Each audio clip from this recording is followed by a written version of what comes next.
Siguro naman po ay hindi lingid sa inyong kaalaman na kabi-kabila yung nakawan, kabi-kabila yung patayan, kabi-kabila yung holdapan na nangyayari dito sa atin. Kaya nga po mga kababayan, lalong higit dito sa aking mga subscriber, pakaingat po kayo. At kung medyo alanganin na po, lalo na po yung mga nagtatrabaho dyan sa mga call center. At kung alanganin na po, hindi baling dyan na po kayo mag-stay sa opisina muna, saka na po kayo umuwi pagka umaga na, lalo na po yung mga panggabi, ano po. At wala na po, hindi na po safe ngayon yung bansa natin dahil laging may nakaumang na disgrasya. At yun po ang nakakalungkot. At dahil nga po dyan, yan po ang sanhi or yan po yung punot dulo nitong mga nagbalikang mga drogang ito. Kaya po nandyan yung mga nakawala at pangholdapan na naman kasi po laganap na naman po yung droga na kumakalat. Ayaw ko na po munang mag-topic dito sa mga politikong mga yawa na to dahil mag-iinit lang ang ulo ko. At grabe.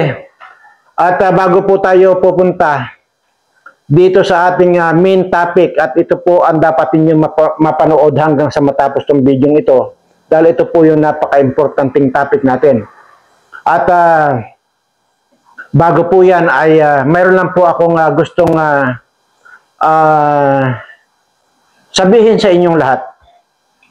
Sa lahat po ng nakikinig or nanonood or mga bagong nanonood dito sa ating channel Berana Live Studio TV, ito po yung inyong sana ay mapanood. Okay. Mayroon lang po akong babasahin na ano to, na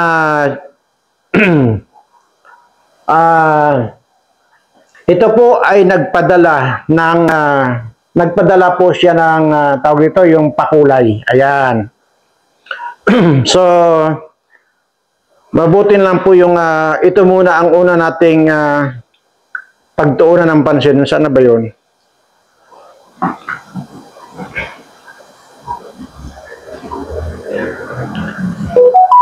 Naku, saan na yun?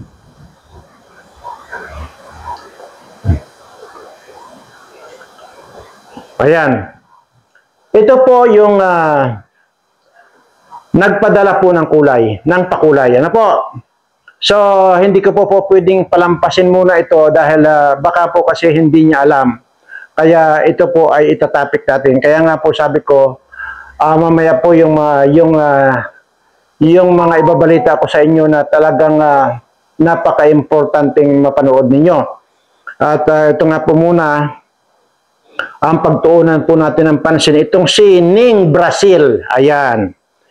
Si Ning Brazil po ay nagpakulay ng 10 Hong Kong dollars. Ayan, 10 Hong Kong dollars. Ano po? Ito pong si Ning Brazil. Ayan. Ito po siya. Ayan po, yung pong pakulay. Ayan po, may kulay po yan. Si Ning Brazil. Ayan. Siguro po ay hindi niya napapanood yung aking mga video, kaya po siguro ganito. At anyway, dahil po dito sa pakulay niya ito ay gusto ko lamang pong bigyan diin uli. At gusto ko pang ulit-ulitin ito sa inyo para lang po ay maintindihan ninyo. Bagamat nagpapasalamat po tayo dito kay Ning Brazil na nagpadala po ng 10 Hong Kong dollars, ay labis-labis po ang aking pasasalamat dyan sa inyong padala na yan. Pero sorry po, ay uulitin ko na naman po. Hindi po ako tumatanggap ng mga ganitong mga pakulay-kulay. Huwag po sana kayong ma-offend, pero nasabi ko na po yan, 2 beses ko na pong nasabi, na yung pong mga nanonood sa live ko, dito sa mga ordinaryong video ko, huwag niyo pong gagawin ang magpadala ng pakulay na yan. Hindi ko po gusto. Ganun pa man, sabi ko nga sa inyo, ay salamat na rin. Pero ganito po, kasi doon kay LPB, ube.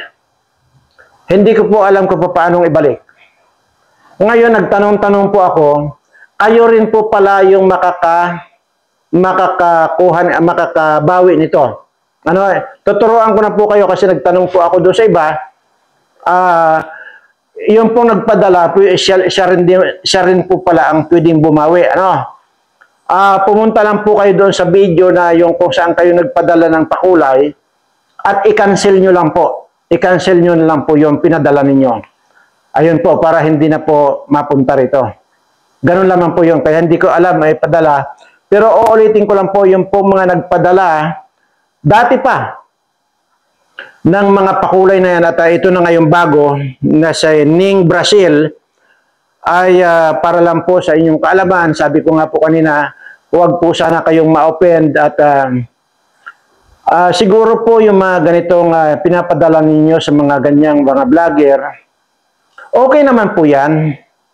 Kaya lang po ay mas nakabubuti po sigurong ipunin nyo lang po yan, mga pinapadala nyo dyan sa mga pakulay-kulay na yan, at pag naipon po ninyo, ipadala nyo lang po sa inyong mga kamag-anak.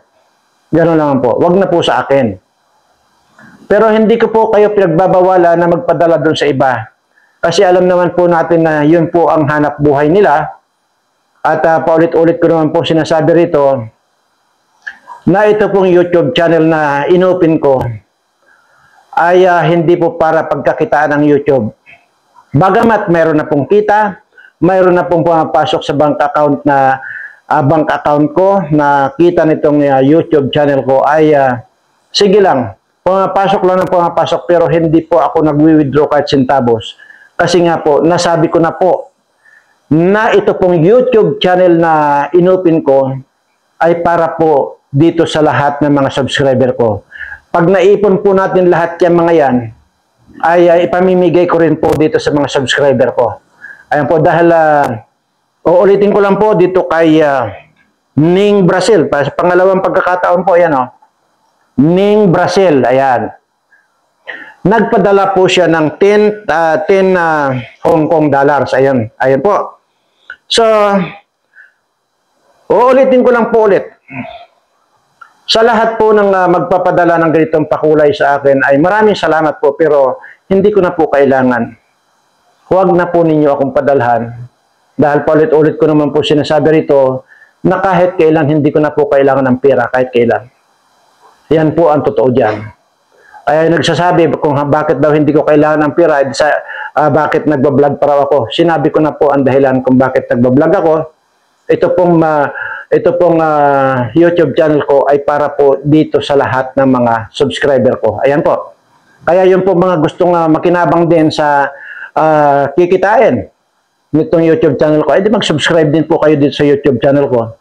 Hindi lamang po kayo gaganda, hindi lamang po kayo gagwapo, so swertihin pa po kayo kapag ka nag-subscribe kayo sa Birana Live Studio TV. Hindi po pang-uuto, hindi po kagaguhan na salita ito, totoo po ito. Ayan at, so sana po maintindihan ninyo at doon pa po sa mga makakapanood dito ay huwag na po kayong mag-attempt na magpadala pa ng pakulay na yan. At sa inyo na lang pong mga kamag-anak nyo ipadala. Ano po? At yan nga po ang gusto kong liwanagin sa inyo. Okay lang po doon sa mga vlogger na yan ang hanap buhay nila. Sige po, kung gusto niyo pong tumulong sa kanila, okay lang po yan. Pero mayroon po ka dyan yung mga vlogger na mayayaman na. Hindi niyo po ba nakikita? May vlogger po, ayaw ko na pong banggitin. Akala lang niyo talagang tumutulong. Pero lahat ng mga itinutulong niya kunwari, mas marami yung kanila. Yung pabahay-pabahay nila. Tingnan nyo naman, makikita nyo naman dyan. Kapag nagwaldas din ng pira, wagas. Saan galing yung pira? Sa inyo din po eh. Yung mga pakulay-pakulay ninyo. Huwag na po. Kita nyo naman, may birthday lang. Akala mo, talagang buhos pira talaga. Diyan lang po mag-isip na po kayo. Yung pinapadalhan nyo ng mga ganyan, Hindi nyo alam, napakayayaman na yung mga yan. Dahil dyan sa pagbablog na yan, at dahil dyan sa mga sponsor na yan. Kunwari, magpapatayo ng bahay. Bigay naman kayo ng bigay. Bigay naman kayo ng bigay. Yung kanilang mga, kung ano-anong mga pinaggagawa dyan, ng mga love team na yan. Napakayayaman na po yan. Kung meron pa po silang itinutulong, kapiraso lang po yung napupunta doon sa babahay, yung pong mas marami, kanila po kaya yayaman. Kaya yan po yung, kung pupuntang abroad, wagas. Kung mag-birthday lang, wagas. Tingnan nyo. Sana po mag-isip na po kayong lahat. Anyway, ibalik lang po natin. Huwag na po kayong magpadala sa akin ng ganyan mga pakulay. Bagamat sabi ko na nga po sa inyo, huwag po kayong ma-offend. At gusto ko rin po kayong pasalamatan. Pero huwag po ako ang padalhan ninyo. Uulitin ko lang po. Kasi maraming bisis ko na pong inulit ito, pero yan may nagpadala pa rin po. Siguro marahil ay itong si Brazil na ito ay ngayon lang siguro nakapanood nitong mga videos ko. At si Ning Brazil, baka ngayon lang po na napanood. At yan po, hindi ko na po kailangan ng pera. Yan po ang totoo. So, sige po, move on na tayo. Sana po doon pa sa mga makakarinig or makakapanood itong video ko. Yan po ang tandaan nyo. Huwag na po kayo magpapadala sa akin. Bagkos ipunin nyo, padalan nyo po sa mga kamag-anak nyo. Ganun lamang po kasimple. Okay, at bago tayo mapunta yung topic natin tungkol sa mga subscriber natin ay gusto ko lamang pong ipagbigay alam sa inyo na ngayong darating na 2025, next year na po yan. Ngayon, itong 2025, maaaring dito na po magkabuhol-buhol or maaaring dito na magkakasabay-sabay dumating ang dilubyo sa atin. Napakarami pong sa nakikita ko, napakarami pong dilubyong darating sa atin. Kaya ngayon pa lang po ay mag-ingat na kayo, maging makiramdam kayo ng mabuti para sa ganun ay hindi po kayo mapahamak. At uulitin ko lang po yung lahat po kayo ng mga subscriber ko na regular po na nakakapanood dito sa aking video. Pagkagabi na po, wag na po kayong umalis ng bahay. Or kung inabot man po kayo ng gabi at uuwi kayo sa inyong bahay, magpaumaga na lang po kayo kung saan man kayo nagtatrabaho. At hindi po safe ngayon. Ako na po ang nagsasabi sa inyo. Ayan, at doon po sa ngayong 2025, bakit ko po nasabi sa inyo na maaring dito nabubulwak yung mga kaganapang hindi natin inaasahan. Dahil po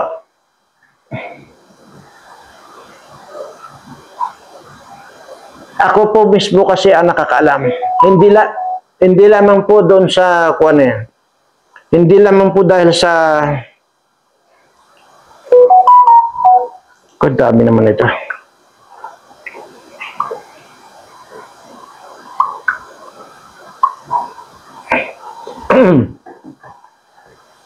Hindi lamang po doon sa sarili kong pakiramdam. At yun na nga po yung pakiramdam ko, yun na po yung mga obserbasyon ko na maaaring bubulwak na po talaga yung kaguluhan. Kung hindi man po kaguluhan, ay dilubyo na po, either lason yan or ano pa man, basta dilubyo po. Bakit ko po nasabi ito? Minsan po ay nung sobrang galit ko noon, noong mga nakaraan na vlog ko, matagal-tagal na rin po yun. ay sa hindi inaasahan ay nabanggit ko po na stockholder po ako doon sa isang factory ng motor factory or car factory sa China. Stockholder po ako dyan. Isa dyan sa mga sumisikat na mga yung mga sasakyan na nandito na rin po sa Pilipinas. Ayaw ko na po magbanggit dahil nga total hindi, wala naman talagang tumatangkilik niyan dahil China made nga. Pero yan po ay mabilis sa mga ibang bansa, lalo na sa India, Korea at saka kung saan pa at Thailand na ganyan. Ay yun pong mga ibang kasosyo din doon, mga stockholder doon sa paggawaan ng car factory na yan ay mga nagsipag-withdraw na rin po ng kanilang mga stock.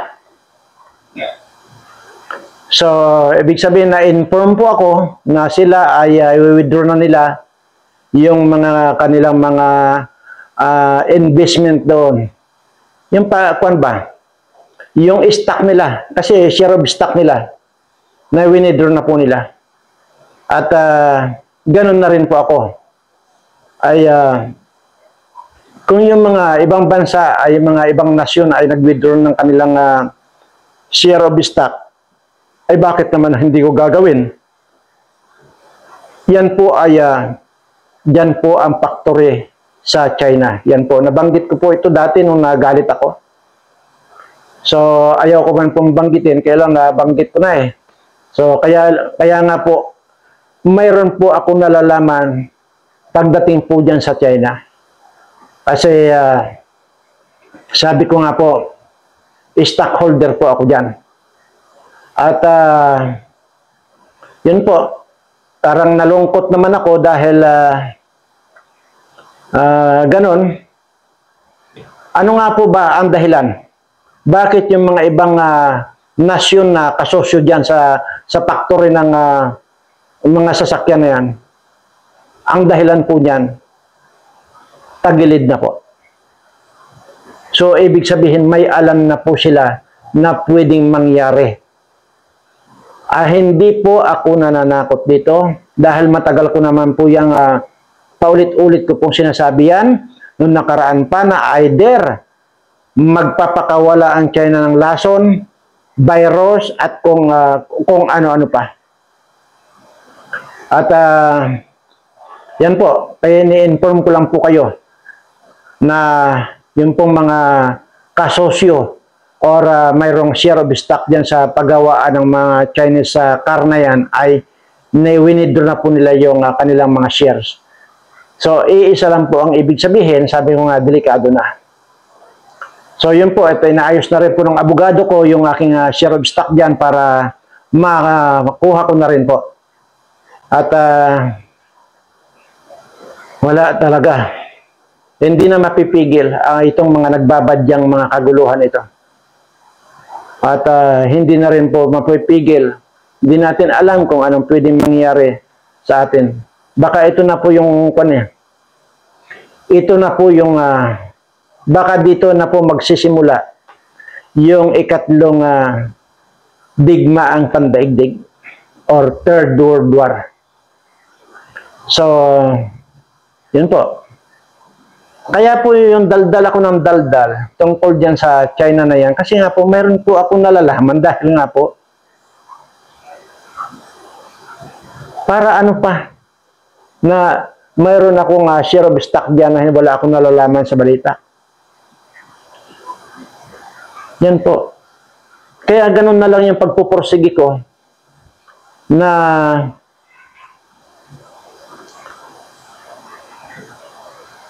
makagawa ng paraan kung sakasakali man at nandyan yung dilubyo, nandyan yung kaguluhan, ay mayroon po akong pagdadalhan sa inyo. At yun nga pong plano ko na maglalagay tayo Luzon, Visayas at Mindanao. Pero ang sinasabi po, ayon dito sa mga kasama ko, mga may share of stock dyan sa paggawaan ng China car na yan, ay talagang baka mangyari na ang kaguluhan. So, hindi man po tayo umabot, yung plano ko, ay dito naman po sa akin dito, ay sabi ko nga matagal ko na pong nito, ni-ready. Ito ay nung COVID pa po, ito ni-ready ko. Bago pa po mag-COVID yan.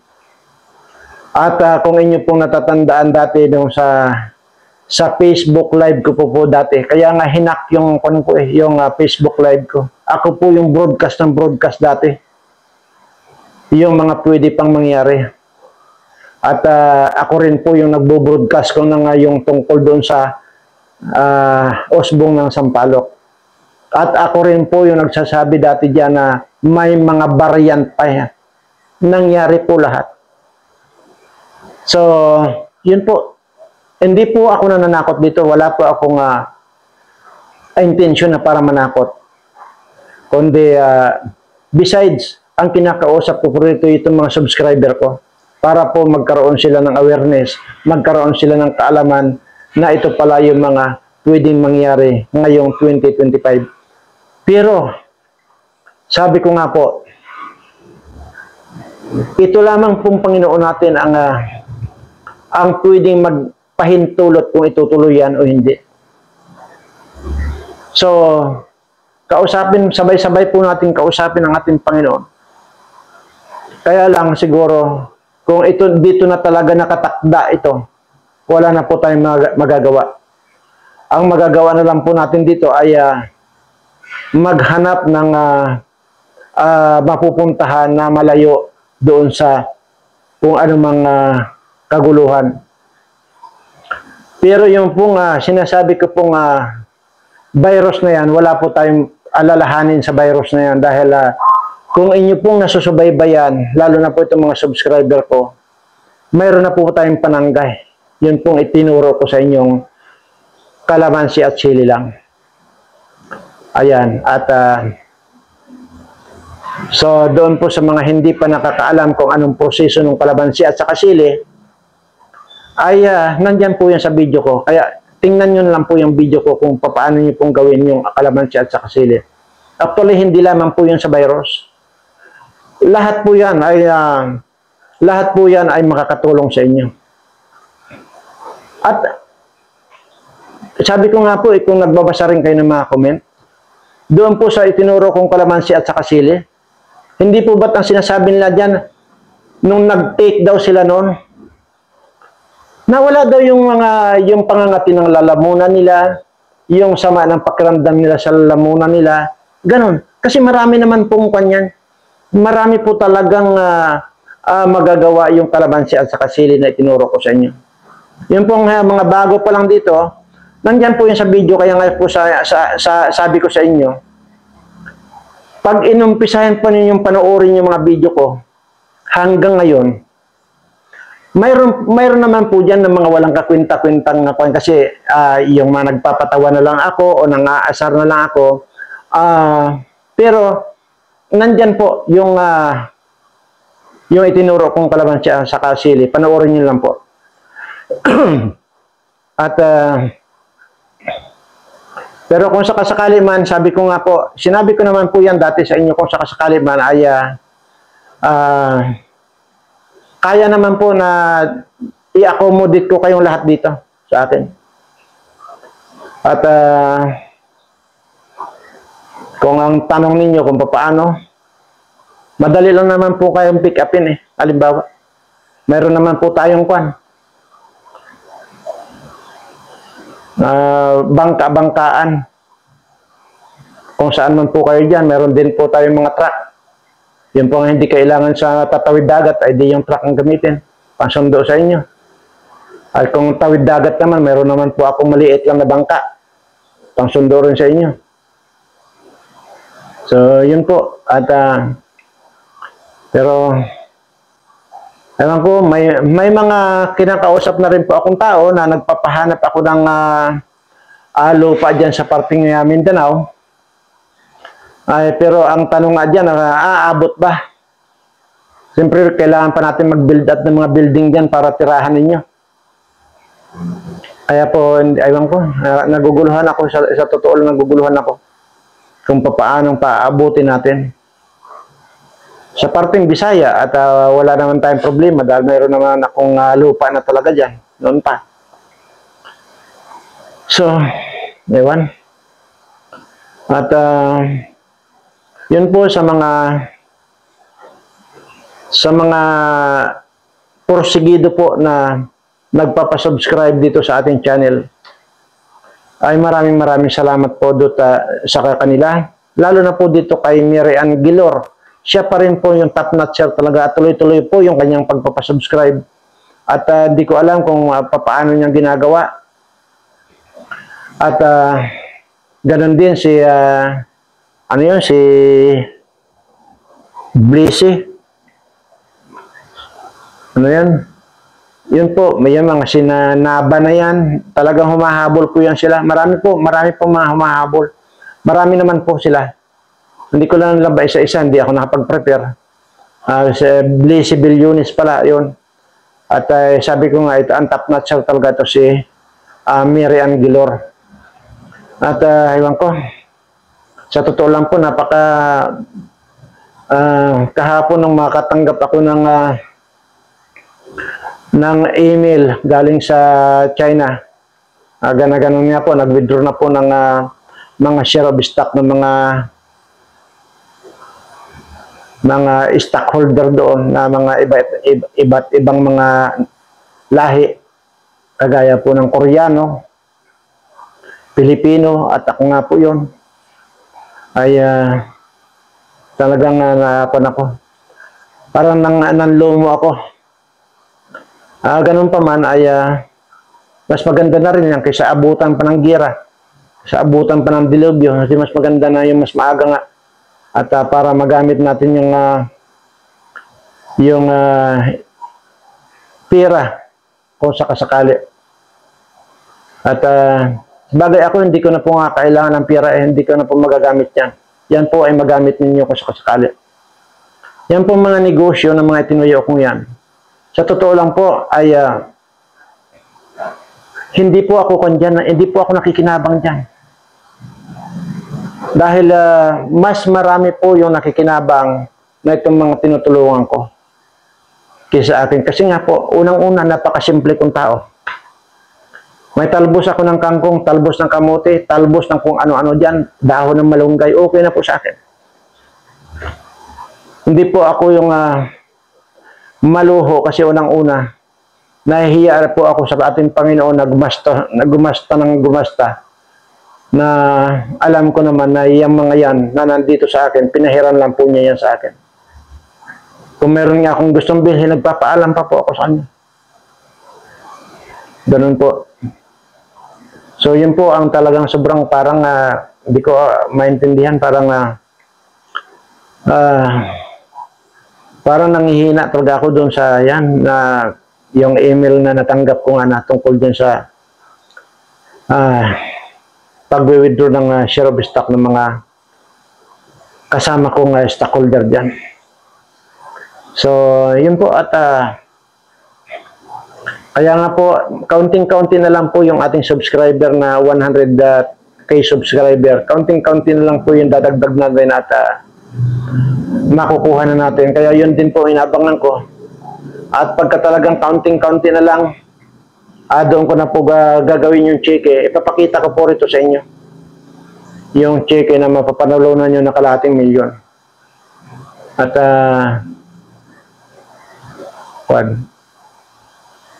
ano pa ba ang basta, sige lang po, tuloy lang po yung inyong pagpapasubscribe at lagi na lang po tayong humingi ng tulong sa kanya na sana huwag naman mangyari yung pwedeng makasama sa atin or pwedeng ikapahamak ng bawat isa sa atin. Yun po ang hilingin natin lagi sa kanya.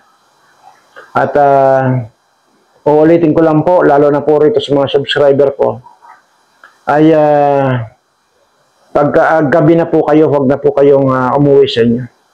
Or either madaling araw na ganyan, marami pong nakaabang na disgrasya, marami pong nakaabang na mga masamang tao. Palibasa itong mga nandito sa gobyerno ay mga demonyo na, kaya ayan, naglipa na po yung mga demonyo dito ngayon sa atin. Kaya delikado na po talaga. At doon naman po sa may mga sakit nating mga subscribers, muli ko pong itinataas ang aking mga kamay para po tanggalin mo na ano man ang problema nila, ano man yung mga sakit nila. Sana ay tanggalin na po ninyo sa lalong madaling panahon. Maraming salamat, Panginoon, at siyempre dito sa mga subscriber ko, mahal na mahal ko po kayong lahat.